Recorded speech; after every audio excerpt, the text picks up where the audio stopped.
Hello दोस्तों, स्वागत है आपका मेरे YouTube चैनल इंग्लिश फेलियर में। मैं कार्तिक शर्मा सभी का स्वागत करता हूं हमारा इस रीजनिंग के कोर्स में। तो टॉपिक का नाम रहेगा दोस्तों, मैं लॉजिकल रीजनिंग स्टार्ट कर रखा है। टॉपिक का नाम है स्टेटमेंट एंड कंक्लूजन।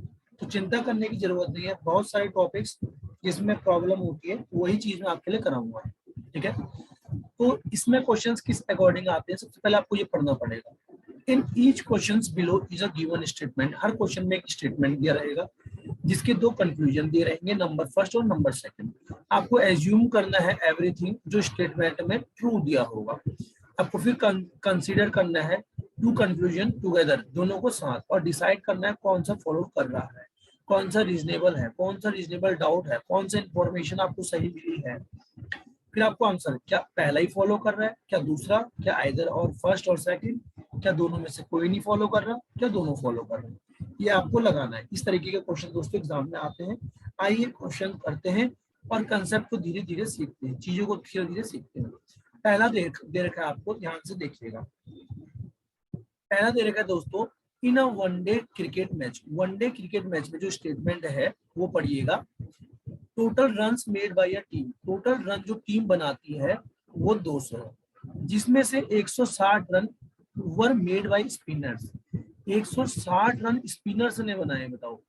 तो अब एक बात बताओ, कंक्लूजन, क्या 80% टीम कंसिस्ट करती है स्पिनर से? जरूरी है दोस्तों कि रन इस बार स्पिनर से बना दी तो 80% सारे स्पिनर ही होंगे? नहीं, समझ रहे हो? नहीं, पहला वाला तो फॉलो कर ही नहीं रहा है। The opening batsman were spinner, क्या ऐसा जरूरी है? मतलब एक बार बताओ, ओपनिंग बैट्समैन की तो कोई बात ही नहीं कर रखी ना कि ओपनिंग बैट्समैन स्पिनर होंगे। यहाँ पर कोई भी ओपनिंग बैट्समैन की बात ही नहीं है, स्टेटमेंट में ओपनिंग बैट्समैन की बात ही नहीं है। हमें स्टेटमेंट के अकॉर्डिंग ही डाउट बताना है, तो दूसरा भी फॉलो नहीं कर रहा। कहीं पर मेंशन है क्या कि जो ओपनिंग बैट्समैन है वो स्पिनर्स है? हमसे क्या कहा है कि एक वनडे मैच में टोटल रन बना रही है 200, जिसमें से 160 स्पिनर से। तो मतलब ये कहा हुआ, ये हो सकता है ना दोस्तों, आप लॉजिक लगाओ कि जो स्टार्टिंग के बल्लेबाज होंगे, मतलब जो आपका मिडिल ऑर्डर है, जो स्टार्टिंग ओपनिंग बैट्समैन वो नहीं चल पाए, तो इसलिए जो हमारे पीछे के बल्लेबाज थे उन्होंने अच्छा संभाला। ठीक है, पीछे के जो गेंदबाज हैं, जो स्पिनर्स हैं, उन्होंने अच्छा खेला। ऐसे हो सकता है। ये तो ना हो सकता है कि 80% टीम पूरी स्पिनर, पहला तो फॉलो ही नहीं कर रहा है। और ओपनिंग बैट्समैन स्पिनर ये मेंशन ही नहीं है स्टेटमेंट में कि ओपनिंग बल्लेबाज आपके स्पिनर से। ठीक है, जो स्टेटमेंट कहेगा उसके अकॉर्डिंग आपको मान के चलना पड़ेगा। तो पहला फॉलो नहीं कर रहा, यहाँ पर दूसरा भी फॉलो नहीं कर रहा, तो इसका आंसर हो जाएगा neither first nor second. Second question को मूव करता हूँ। The old order changed yielding place to new। The old order है, सॉरी, द ओल्ड ऑर्डर जो पुराना ऑर्डर है, change yielding place to new। yielding place to new। दोस्तों जो old order होता है माफ कीजिएगा, जो ओल्ड ऑर्डर होता है, ठीक है, चेंज यील्डिंग प्लेस मतलब जो उपज देने वाला, मतलब कोई भी प्लेस को वो न्यू कर दिया उन्होंने। ठीक है, जो old order change yielding place to new, statement ध्यान से समझिएगा। ओल्ड ऑर्डर को चेंज करके जो आपका यील्डिंग प्लेस था, जहां पर ओल्ड ऑर्डर था, पुराना ऑर्डर था, उसको चेंज करके नया बना दिया। अब कंक्लूजन पर, change is the law of nature. बिल्कुल सही बात है, चेंज जो है वो नेचर का लॉ है। ठीक है, ये तो बिल्कुल सही हो रहा है। क्यों? क्योंकि हमारा मेंशन भी है ओल्ड आइडियाज को, हम ये भी कह सकते हैं ओल्ड आइडियाज को, इसका मतलब है कि ओल्ड आइडियाज को आप रिप्लेस कर सकते हो नए आइडिया से, क्योंकि जो थिंकिंग चेंज होती रहती है, टाइम के अकॉर्डिंग हमारी थिंकिंग चेंज होती रहती है। भैया पहले मैं सोचता था इस चीज को ऐसे हो सकता है, ये चीज हो सकता है, ऐसे जैसे समय बदलते रहा तो चीजों में भी बदलाव आते रहा।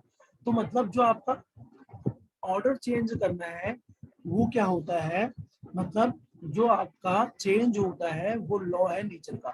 ये बात बिल्कुल सही कही है। ठीक है, मतलब ओल्ड आइडियाज को रिप्लेस करना चाहिए न्यू वन से, ये बात सही है। अब एक बात बताओ, discard old ideas because they are old, मतलब कि डिसकार्ड करने चाहिए ओल्ड आइडियाज को, नजरअंदाज करनी चाहिए, मना करनी चाहिए नए आइडियाज को, इग्नोर करना चाहिए नए आइडियाज को क्योंकि वो ओल्ड है। ये तो बिल्कुल गलत हो गया, ये तो स्टेटमेंट के खिलाफ हो गया। तो इसका आंसर क्या आएगा? Only first follows, only first follows. Question number third, government has spoiled many, पढ़िएगा statement, government has spoiled many top ranking financial institution by appointing bureaucrats as directors of this institution. क्या कह रहा है? ध्यान से सुनिएगा, ध्यान से तो सुनिएगा। गवर्नमेंट ने स्पॉइल्ड किए बहुत टॉप रैंकिंग के फाइनेंशियल इंस्टीट्यूशन, किनको अपॉइंट करके? ब्यूरोक्रेट्स को, मतलब जो नौकरशाह होते हैं उनको क्या बना दिया? उनको उन इंस्टीट्यूशंस का, उन संस्थानों का डायरेक्टर बना दिया। अब कंक्लूजन पढ़िएगा, गवर्नमेंट को अपॉइंट करने चाहिए डायरेक्टर फाइनेंशियल इंस्टीट्यूट के जो कि एक्सपर्टाइज हो, जो कि उसमें क्या हो? एक्सपर्टाइज हो, किसी भी फाइनेंस के किसी भी एरिया के उसमें एक्सपर्टाइज हो, उनका एरिया हो वो, ठीक है। ये नहीं कि भैया नौकरशाह है इसको बनाना है तो बना दिया, नहीं। और दूसरा देखिए, the director of financial institute should have expertise, जो कि समान हो। कॉमेंस्ट्रेट मतलब होता है, कॉमेंस्ट्रेट मतलब क्या होता है? अनुरूप या समान, किसी भी चीज के समान करना, किसी भी चीज को कंपेयर कर रहे हो तो उसके समान है, ठीक है। तो डायरेक्टर जो होना चाहिए फाइनेंशियल इंस्टीट्यूट का, उसके पास एक्सपर्टाइज होनी चाहिए जो कि अनुरूप हो फाइनेंशियल वर्ग के, समान हो फाइनेंशियल वर्ग के, जो कि इंस्टीट्यूट कैरी कर रहा हो, ठीक है। जो भी इंस्टीट्यूट चला रहा है उसके रिगार्डिंग, उसके समान ही उसके पास एक्सपर्टाइज होनी चाहिए। तो एक बात बताओ, ये दोनों बात सेम बोल रहा है, दोनों बात सही बोल रहा है, देख के पता चल रहा है आपको, पढ़ के आपको पता चल रहा है दोनों सही बोल रहा है। अब क्यों? ध्यान से समझना। स्टेटमेंट था कि गवर्नमेंट बर्बाद कर रही है फाइनेंशियल इंस्टीट्यूशन को, क्यों? क्योंकि वो अपॉइंट कर रही है, क्या? क्योंकि वो अपॉइंट कर रही है ब्यूरोक्रेट्स को, इनका फाइनेंशियल इंस्टीट्यूशन का डायरेक्टर। इसका मतलब यही है कि वो person should be appointed as director, उनको, इसका मतलब यही है कि ओनली उन पर्सन को अपॉइंट करना चाहिए डायरेक्टर जो एक्सपर्ट हो फाइनेंस में और जो फाइनेंस वर्क को चला सके, इंस्टीट्यूट के फाइनेंस वर्क को चला सके। ये नहीं कि किसी को भी मुंह उठा के बना दिया। तो ये दोनों बात सही बोल रहा है, सेम बोल रहा है, तो आपका ऑप्शन नंबर ई सही है। अभी तक चीजें समझ में आ रही होगी, मजा आ रहा होगा, ठीक है। क्वेश्चन नंबर 4 देखिएगा, population increase coupled with depleting resources is going to be the scenario of many developing countries in days to come। इसका मतलब क्या है? पॉपुलेशन बढ़ने से जो रिसोर्सेज हैं उनमें कमी आ रही है, ये एक सिनेरियो हो रहा है। जितने भी डेवलपिंग कंट्रीज हैं अभी, जो आने वाले दिनों में इन कंट्रीज के साथ ऐसे होने वाला है, जैसे यहाँ पॉपुलेशन बढ़ेगी, जो रिसोर्सेज हैं वो क्या हो जाएंगे? कम होते रहेंगे, ठीक है। अब यहाँ से कंक्लूजन देखिएगा, the population of developing countries will not continue to increase in future. जो पॉपुलेशन होगी डेवलपिंग कंट्रीज की वो बढ़ेगी नहीं फ्यूचर में। It will be very difficult for the governments of developing countries to provide its people decent quality of life। ये बहुत मुश्किल हो जाएगा गवर्नमेंट, उन डेवलपिंग कंट्रीज की गवर्नमेंट के लिए जो कि प्रोवाइड कर सके उनके लोगों को एक डिसेंट क्वालिटी लाइफ की।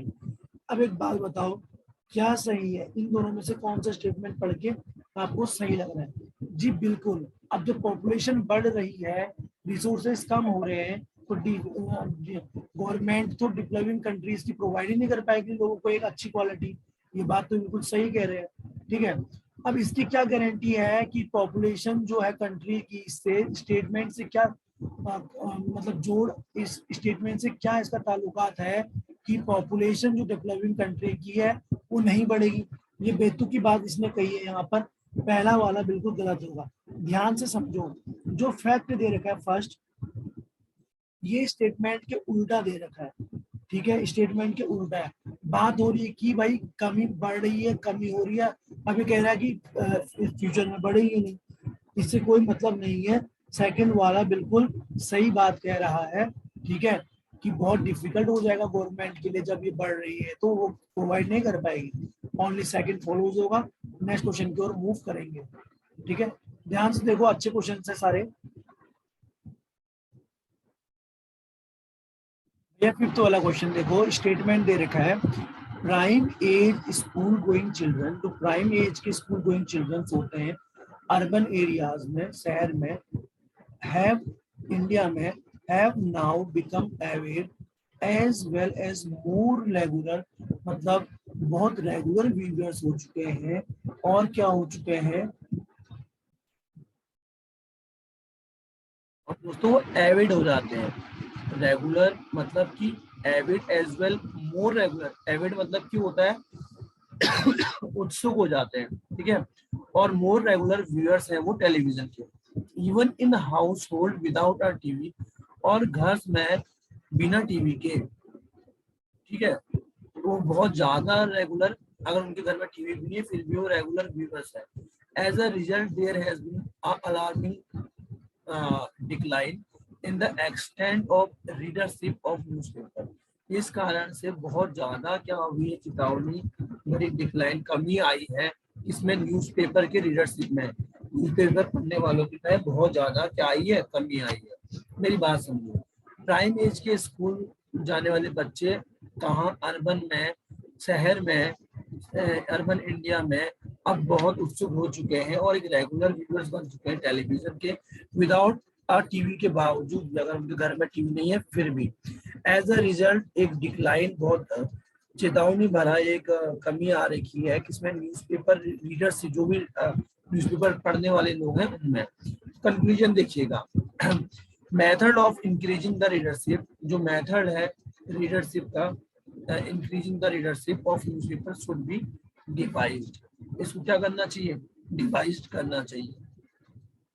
A team of experts should be sent to other countries, एक टीम एक्सपर्ट की दूसरे कंट्रीज भेजनी चाहिए, to study the impact of TV, जो पढ़े क्या प्रभाव पड़ रहे हैं टीवी के, on the readership of newspaper, किस पे, ऑन द रीडरशिप, जो भी रीडरशिप्स है मतलब कि न्यूज़पेपर पढ़ने वालों की जो कमी आ रही, क्या इम्पैक्ट पड़ रहा है उसमें। अच्छा एक बात बताओ, वहां बच्चों की बात चल रही है, ठीक है, यहाँ पर बच्चों की बात चल रही है, ठीक है, और ये जो स्टेटमेंट है वो क्या कह रहा है, इंक्रीजिंग व्यूअरशिप ऑफ टीवी के बारे में, डज नॉट, किसके बारे में बात कर रहा है, कि ये बढ़ रही है व्यूअरशिप के बारे में,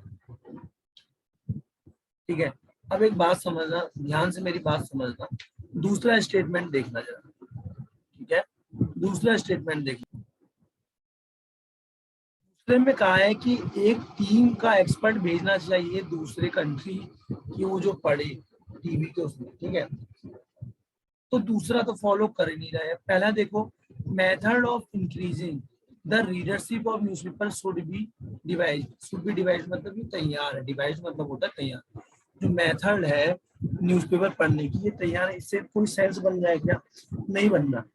अच्छा अब एक बात बताना, जो स्टेटमेंट है वो क्या कंसंट्रेट कर रहा है, कि इंक्रीजिंग व्यूअरशिप ऑफ टीवी के बारे में, ठीक है, वो मतलब कहीं नहीं रहा है increasing the readership of newspaper, और स्टडीज करो इसके बारे में भाई, रिगार्डिंग द सेम, ये कुछ कह ही नहीं रहा है, मतलब ये खाली एक बात कर रहा है, कंसंट्रेट कर रहा है कि हमारी जो, मतलब एक पॉजिटिव वे में बोल रहा है स्टेटमेंट कि अब ये बहुत एक्टिव हो चुके हैं, ये देख रहे हैं, ये नहीं कह रहा है, ठीक है, ये नहीं कह रहा है कि जाओ, मतलब इस तरीके का नहीं कह रहा है कि आपको क्या करनी चाहिए, रीडरशिप ऑफ न्यूज़पेपर जो है इसके बारे में स्ट्रेस नहीं दे रहा है कि क्यों नहीं बढ़ रही ये वो, ठीक है, और ये मेथड तैयार हो चुकी है तो कोई सेंस नहीं दे रहा। दूसरा कि आप ये कहीं पर भी मेंशन नहीं है कि एक टीम एक्सपर्ट भेजना चाहिए या और इसके बारे में पढ़ना चाहिए, बिल्कुल गलत है, तो नाइदर फर्स्ट और नॉट सेकंड यहाँ पर इसका सही आंसर होगा। अब अगला देखना जरा, ठीक है, अगला स्टेटमेंट देखिए,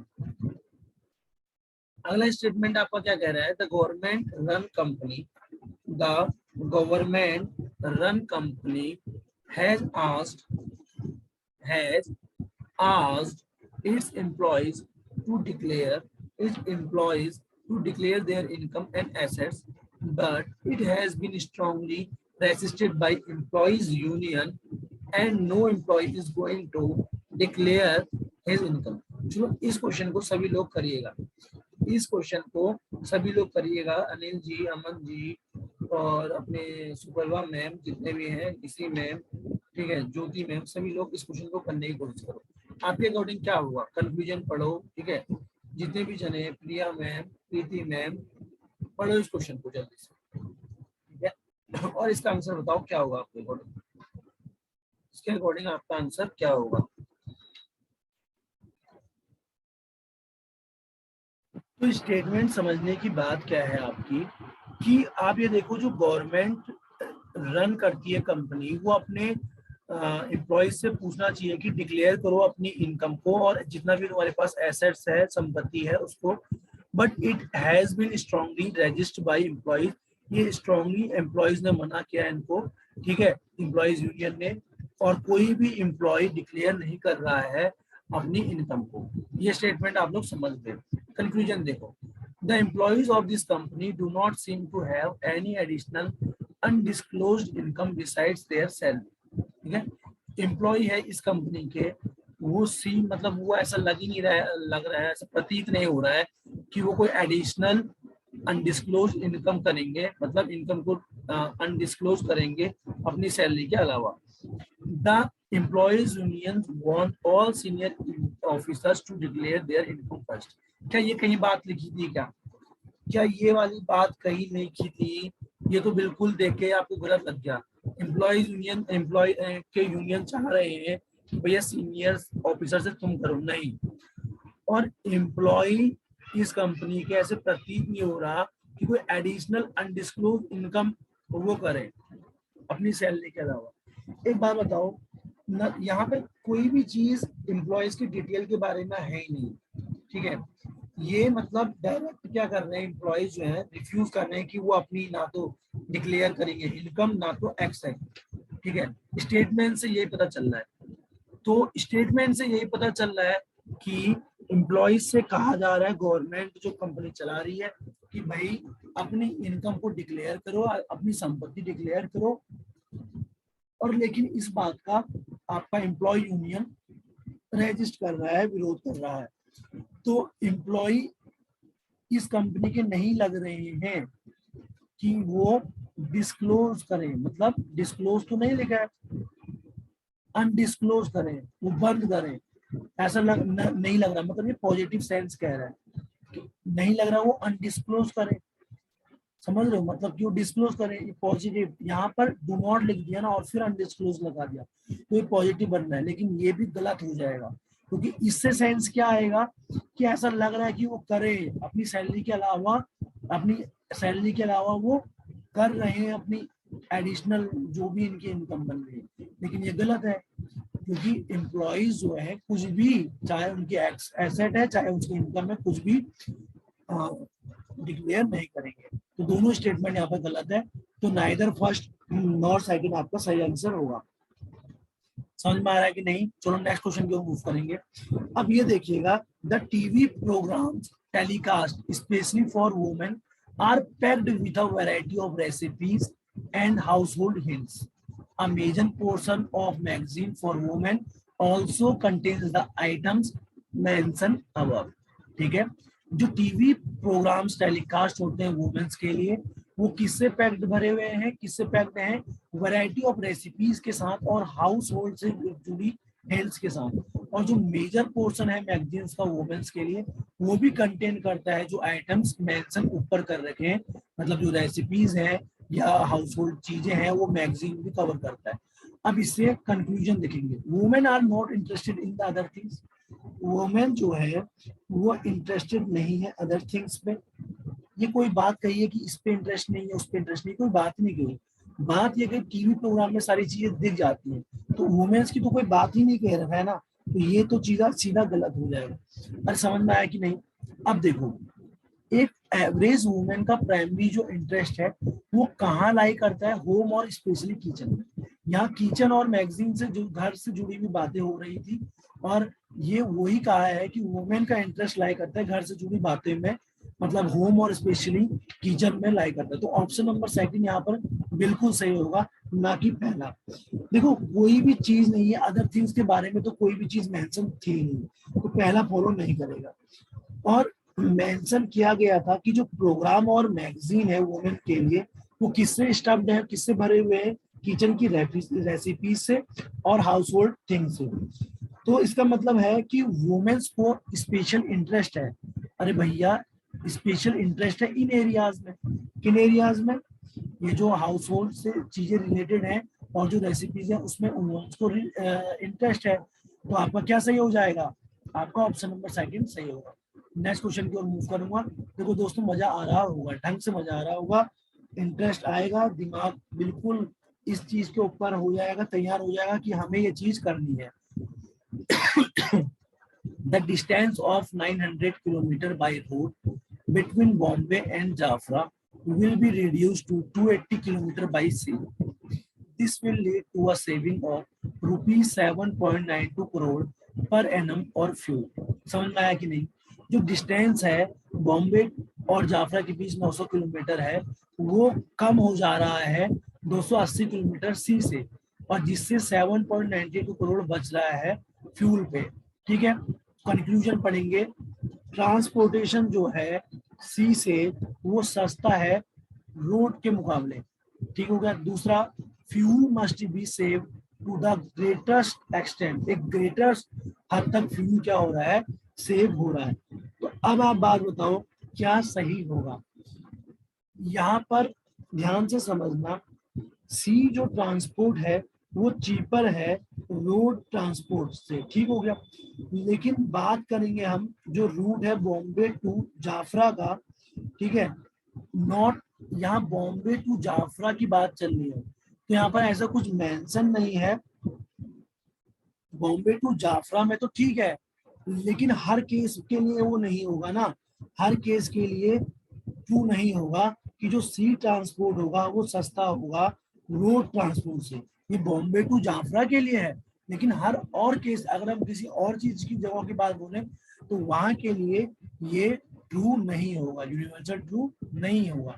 तो पहला वाला गलत हो जाएगा। अच्छा, ऐसा अगर आप कर रहे हो तो पैसा फ्यूल पे तो पैसा बहुत बच जा रहा है। ठीक है, तो जो स्टेटमेंट आपका है, स्ट्रेस किस पे दे रहा है, किस पे जोर दे रहा है कि फ्यूल बच जा रहा है। 7.92 करोड़ बच रहा है भाई, तो यहाँ पर फ्यूल बच तो जा रहा है। ठीक है, ठीक है, फ्यूल पे इतना पैसा बच रहा है तो फ्यूल भी तो बच रहा होगा। तो आपका क्या होगा? ओनली कंक्लूजन सेकंड फॉलोज होगा, फर्स्ट फॉलोज नहीं होगा।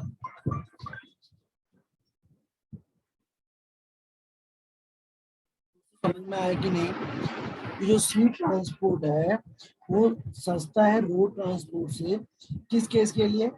जो रूट है बॉम्बे टू जाफरा उसके लिए, ना कि हर केसेस के लिए। पहला वाला फॉलो नहीं करेगा, दूसरा वाला करेगा। ओनली बी वाला सही हो जाएगा, only second follow. Next, the manager humiliated Sachin. The manager humiliated Sachin in the presence of his colleagues. Manager ने ह्यूमिलेट किया, ठीक है, मतलब बहुत डांटा, उसको परेशान किया, ठीक है, बेइज्जती करी सचिन को किसके प्रेजेंस में? उसके दोस्तों के, कलीग्स के प्रेजेंस में। अब एक बात बताओ, manager did, conclusion, manager did not like Sachin या Sachin was not popular with his colleagues. अब आपको थोड़ा सा लॉजिक लगाना, दिमाग लगाना। Manager did not like Sachin, अगर मैनेजर उसको पसंद नहीं करेगा तो तब उसको ह्यूमिलेट करेगा। ठीक है, मैनेजर उसको पसंद नहीं करता तब वो उसको ह्यूमिलेट करेगा। ऐसा है कि उसकी पर्सनल, अगर मैं मैनेजर हूँ, मैं आपको पसंद नहीं करता तो मैं आपको ह्यूमिलेट, आपको सताऊंगा, आपको पीड़ित करूंगा। वाह, मैनेजर हूँ मैं। ठीक है, ध्यान से समझो मेरी बात को। और सचिन पॉपुलर नहीं है कलीग के सामने, इसलिए मैं आपको ह्यूमिलेट करूँ। कहाँ पर लिखा है ऐसे सचिन पॉपुलर नहीं है? इसकी बात कहाँ पर लिखी है ऐसे कि सचिन पॉपुलर नहीं है? ऐसा कुछ लिखा है? नहीं लिखा है। ये बात तो परे है, स्टेटमेंट के परे है।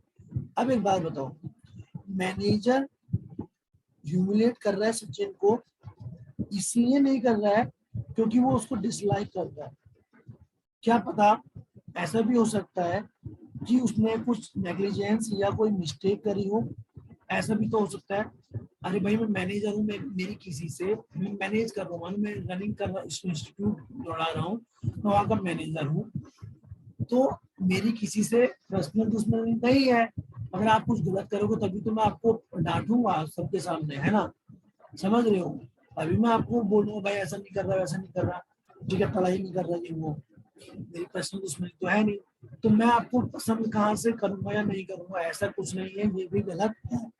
ठीक है, पहला वाला फॉलो नहीं करेगा। ठीक है, और ये तो कुछ है ही नहीं, ये स्टेटमेंट से ही कैंसिल हो जाएगा कि सचिन तेंदुलकर नहीं है, ऐसी कुछ बात मेंशन ही नहीं है। तो इसका आएगा neither first nor second.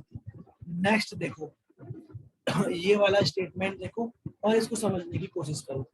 Women's organization in India have welcome the amendment of the industrial employment rule 1946 to curb sexual harassment at the work place. Women's organization जो है भारत में, उन्होंने वेलकम किया अमेंडमेंट, जो सुधार है किसका, इंडस्ट्रियल एम्प्लॉयमेंट रूल 1946 पे।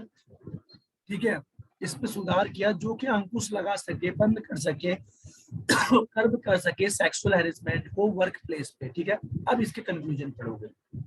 सेक्सुअल हैरेसमेंट वुमेन का वर्क प्लेस पे मोर प्रिवलेंट होता है इंडिया में। ठीक है, as compare to other developed countries. Other जो डेवलप्ड कंट्रीज है उसमें ये आम है कि यहाँ पर ज्यादा होता है सेक्सुअल हैरेसमेंट वुमेन का वर्क प्लेस पे। बहुत सारे ऑर्गेनाइजेशन इंडिया में स्टॉप कर रहे हैं वुमेन को रिक्रूट करना टू अवॉइड सच प्रॉब्लम्स। क्या ये बात बकवास है कि नहीं? ये बात आपके स्टेटमेंट से परे है कि नहीं? अब आपको देख के ही ऑप्शन एलिमिनेट करना आ चुका है। तो ऑप्शन नंबर ये वाला बी वाला तो बिल्कुल गलत हो जाएगा, बिल्कुल गलत हो जाएगा। क्या आपको सेक्सुअल हैरेसमेंट ऐसा कह रखा है कि कोई ऑर्गेनाइजेशन भारत में बंद कर रहा है? बात कह रहा है कि उसमें सुधार लाए कि सेक्सुअल हैरेसमेंट को बंद कर दिया, उसमें अंकुश आ सके। तो अब संस्थाएं औरत को रिक्रूट करना बंद करें, ये कहाँ का वो है? ठीक है, स्टेटमेंट क्या बात कर रहा है और ये क्या बोल रहा है, ये तो बिल्कुल गलत है, देख के आपको पता चल रहा है। अब एक बात मेरी ध्यान से समझना, क्या कह रहा है, सेक्सुअल हैरेसमेंट वुमेन का वर्क प्लेस में मोर प्रिवलेंट है भारत में, मतलब मोर होते रहता है। वो बात कर रहा है कि 1946 रूल वो लाने से, सुधार लाने से अब यहाँ कम हो चुका है। अब ये कंपेयर कर रहा है डेवलप्ड कंट्री और उससे, कि यहाँ तो आमतौर पे चलते रहता है। अब एक बात बताओ, एक फैक्ट है सर्टेन रूल का, मतलब वो कह रहा है कि इंडिया में वेलकम कर रहा है। ठीक है, मतलब ये समस्या को सॉल्व करने की बात कर रहा है और ये समस्या को कंपेयर कर रहा है, तो ये भी रिलेवेंट है एज कंपेयर, मतलब एज कंपेयर टू स्टेटमेंट, ये भी आपका रिलेवेंट है। बात हो रही है कि सर्टेन रूल आया है जिसने वेलकम किया है कंट्री में, कोई भी कंट्री में, तो ये प्रॉब्लम को इम्प्लाई नहीं कर रहा है कि भाई सेक्सुअल हैरेसमेंट वगैरह होता है, ये होता है। ये कह रहा है इसके आने से अब रोक लग गई, ये पॉजिटिव बात कह रहा है। ठीक है, पॉजिटिव बात कह रहा है, लेकिन ये कह रहा है कि यहाँ पर आमतौर पे चलता है, मोर प्रिविलेंट है, मोर जाना जाता है भारत में दूसरे कंट्रीज के मुकाबले यहाँ ज्यादा होता है। ये तो प्रॉब्लम गिना रहा है, वो प्रॉब्लम सॉल्व कर रहा है, इसलिए ये वाला बिल्कुल गलत हो जाएगा भाई, ये वाला बिल्कुल गलत हो जाएगा। तो ना तो पहला फॉलो कर रहा है ना तो दूसरा, ना इधर फर्स्ट नॉर सेकंड आपका सही आंसर होगा। दोस्तों नेक्स्ट ध्यान से देखिएगा, जो जेड प्लांट्स हैं, क्या, जो जेड प्लांट्स हैं इसके थिक लीव्स होते हैं और इट रिक्वायर्स लिटिल वाटर, इसके लीव भी थिक्स होते हैं और ये पानी भी कम यूज होता है इसमें। ठीक है, अब सुनना मेरी बात, जितने प्लांट्स हैं थिक लीव्स पे, क्या ये कोई ये है क्या, ट्रूथ है क्या? जितने प्लांट है थिक लीव वाले उनको कम वाटर चाहिए होता है, कम वाटर ही चाहिए रिक्वायर होता है, और जेड plant may be grown in places where water is not in abundance. जेड प्लांट वहां होते हैं जहां पानी की मात्रा मतलब प्रचुर नहीं होता, जहाँ पानी कम होता है, जहाँ एब्यूडेंस नहीं होता। एब्यूडेंस मतलब पर्याप्त, मतलब मोर जितना है आपको उससे ज्यादा, प्लेंटी ऑफ थिंग्स, मतलब बहुत ज्यादा मात्रा में, तो उसको बोलते हैं एब्यूडेंस। ठीक है, एबंडेंस कहते हैं, एब्यूडेंस कह रहा हूँ, एबंडेंस कहते हैं, माफ कीजिएगा। तो मेरी बात समझो, जो स्टेटमेंट है वो किसके बारे में बात कर रहा है? जो स्टेटमेंट है वो Z plants only, not all plants, ये खाली जेड प्लांट्स के बारे में बात कर रहा है। ये जो जेड प्लांट्स होते हैं उनकी थिक लीव्स होती हैं और कम पानी, ना कि वो सारे प्लांट्स की बात कर रहा है। तो पहला वाला तो इररिलेवेंट हो जाएगा, फॉलो नहीं करेगा। ठीक है, जरूरी तो है सारे प्लांट्स थिक लीव के साथ जिनको पानी की कम जरूरत होती है, नहीं। और आपको पता है कि जेड प्लांट्स को कम पानी की जरूरत होती है, कम पानी की जरूरत होती है तो उसी प्लेसेस में उगेंगे वो जहाँ पानी कम होगा, वहीं तो उगेंगे। तो जेड प्लांट्स को कम पानी की जरूरत होती है, इसलिए वो ग्रो भी उन प्लेसेस में होंगे जहाँ पानी अबंडेंस में नहीं होगा। तो दूसरा वाला तो सही कह रहा है, क्या ऑनली कंक्लूजन सेकंड यहाँ पर फॉलोज करेगा, ऑनली कंक्लूजन सेकंड यहाँ पर फॉलोज करेगा। ठीक है भाई, मजा आ रहा है कि नहीं? चीजें क्लियर हो रही है कि नहीं? हो रही होंगी, चीजें समझ में आ रही होंगी। यूज क्राफ्ट कलर्स, ये क्राफ्ट सी होगा, they add colour to our life. Use करो क्राफ्ट कलर, ये ऐड करते हैं कलर हमारी लाइफ में। एक एडवर्टाइजमेंट आया था। अब कंक्लूजन देखो, catchy slogans do not attract people. जो कैची स्लोगन्स होते हैं, वैसे वाले स्लोगन्स होते हैं, लोगों को पसंद नहीं आते हैं। ठीक है, people like dark colour, people को डार्क कलर पसंद है। बात कर रहा है कि भाई क्राफ्ट कलर यूज करो, कैची स्लोगन्स पसंद नहीं आते। कहाँ कलर्स की बात हो रही है, कहाँ इसकी बात हो रही है? इररिलेवेंट कंटेक्स्ट है यहाँ पर, बिल्कुल गलत हो जाएगा। पीपुल को डार्क, कहाँ पर लिखा है कि डार्क कलर पसंद है? क्राफ्ट कलर की बात कर रहा है।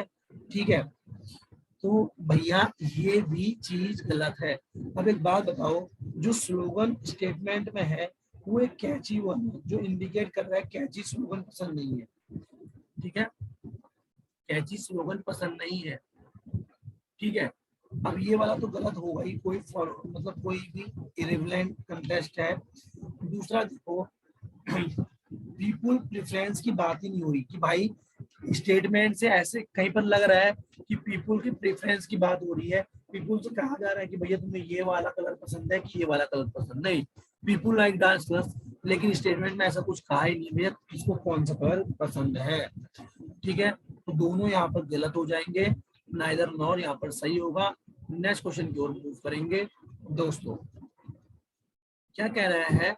Water supply in ward A and B of the city will be affected by about 50% on Friday because repairing work on the main lines is to be carried out. ठीक है, जो water supply है ward ए और B में, ठीक है, शहर के, वो अफेक्टेड हुआ है 50% फ्राइडे को, क्योंकि जो रिपेयरिंग काम है मेन लाइन में वो अभी होना चल रहा है अभी। ठीक है, वो होना रह गया है।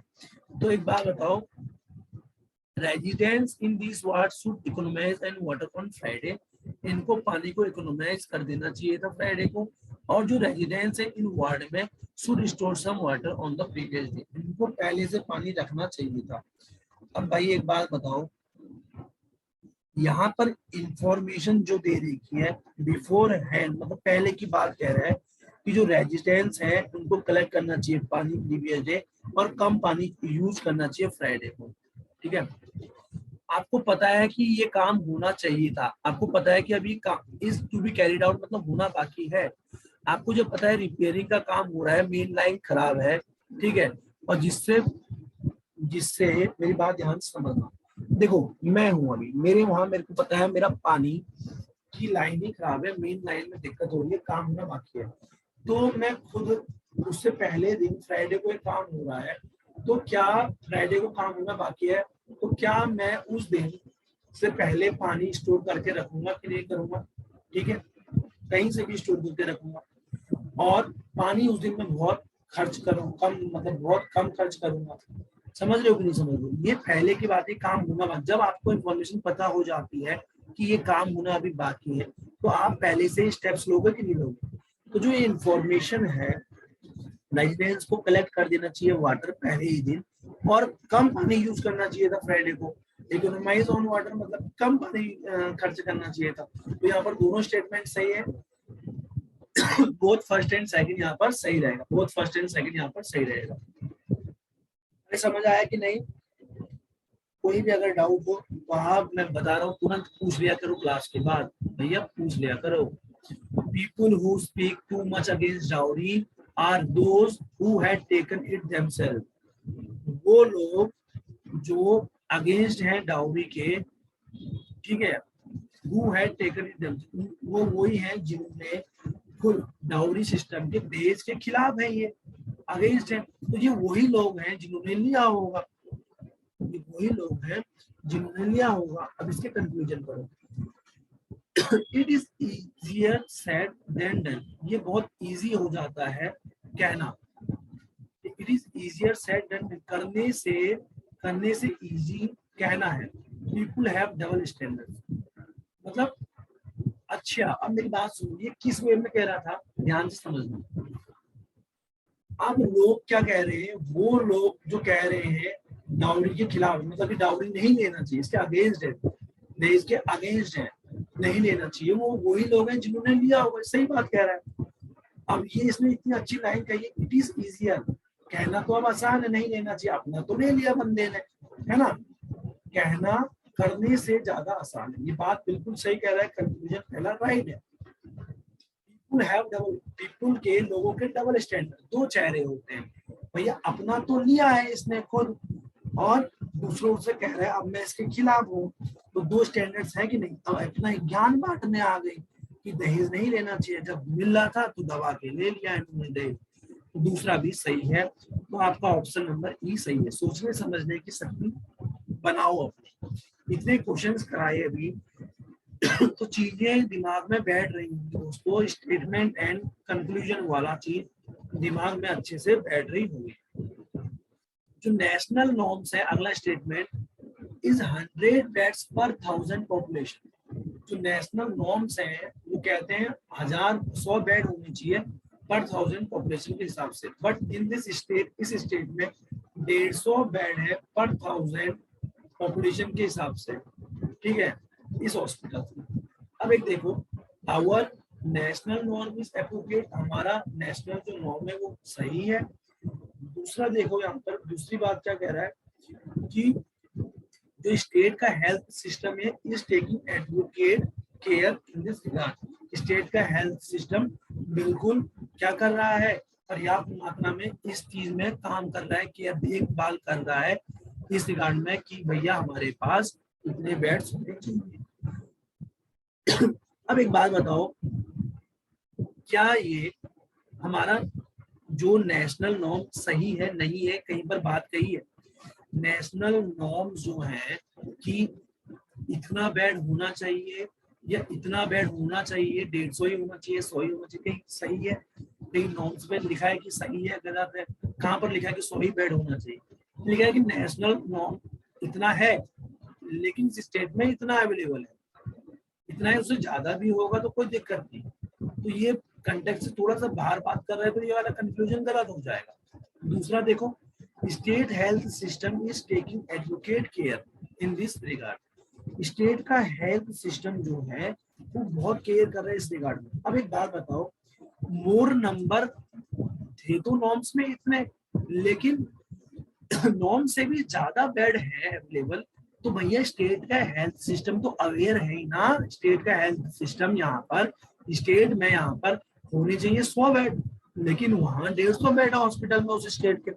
तो स्टेट का जो हेल्थ सिस्टम है वो बहुत ज्यादा एंड पर्याप्त मात्रा में केयर कर रहा है इस चीज के बारे में, ठीक है, वो बहुत अवेयर है। तो दूसरा वाला फॉलो करेगा कि नहीं करेगा? जी बिल्कुल करेगा। ओनली सेकंड यहाँ पर सही है, ओनली सेकंड यहाँ पर सही है, ठीक है। अब देखिए, money plays a vital role in politics. Money बहुत इंपॉर्टेंट रोल, सिग्निफिकेंट रोल करता है पॉलिटिक्स में, अदा करता है पॉलिटिक्स में। The poor can never become a politician. गरीब कहीं पर भी पॉलिटिशियन नहीं बन सकता, कभी भी पॉलिटिशियन नहीं बन सकता।